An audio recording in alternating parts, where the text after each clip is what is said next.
Coach DeMarco here, and in today's episode of Focus, I'm going to take you through the third play in the box series of baseline out of bounds plays. This is box 3, or sometimes I would call it cross or box cross, because that's the action you're going to get. What I love about the box series is that there are a number of different plays that all complement one another. I'm going to share with you this play right now. Before I jump into box 3 or cross, I want to just review, box 1, we had this inbounder who was one of our shooters that came in bounds and popped out to the ball side or strong side corner. And box 2 or away, this person came in bounds and came off a screen and popped out to this corner, and we swung the ball and hit that player on the opposite side of the floor. Now, in this play, there's a couple of different things you can do. What I originally did was I would flip these two guards and these two bigger, more post-type players from one side of the floor to the other. Or at the very least, I would put my 5 on this side of the floor because they're going to end up screening and sailing. I stopped doing that because it was a giveaway for teams to know that when they flip their players, they're probably going to look inside. Instead, I taught this guard to screen and sail. And I'll explain to you as I take you through the play why I like this other option. So really, really simple. In box cross, we're going to get a screen across, and we're going to get a screen across. The 5 is going to flash to this block, potentially get the basketball, and then work out to the corner. The 4 is going to flash in to the elbow. They have space over here, so they can kind of cut to the open space and then eventually work their way out to the wing. So before I get into what our 1 and our 2 are going to do, so we'll have our 2 here and our 1 here.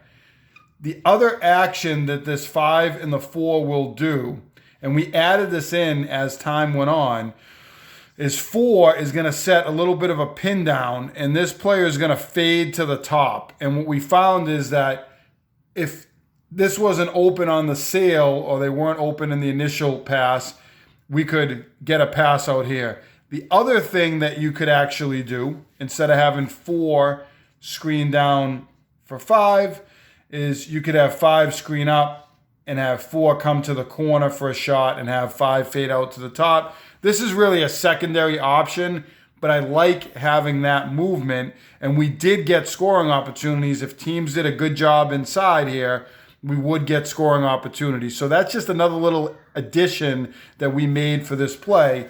But for right now, I'm going to put 5 in the corner, and I'm going to put 4 up on the wing and just leave them.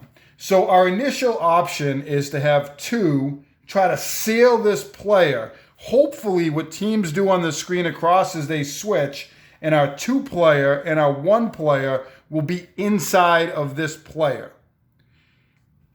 We can get a pass and a score, or maybe if it's a bigger player, they'll come around to the other side of the basket and they have to reverse it in. And I let this 1 player kind of take open space. They can cut back in here, they could cut down, and again, they could be an option off of the seal. As I mentioned, we used to switch and have these bigger players as our sail players, but what we realized was this 2 player, if there's no switch, we taught them how to work inside of their man to spin and get inside and sail their own man if there was no switch.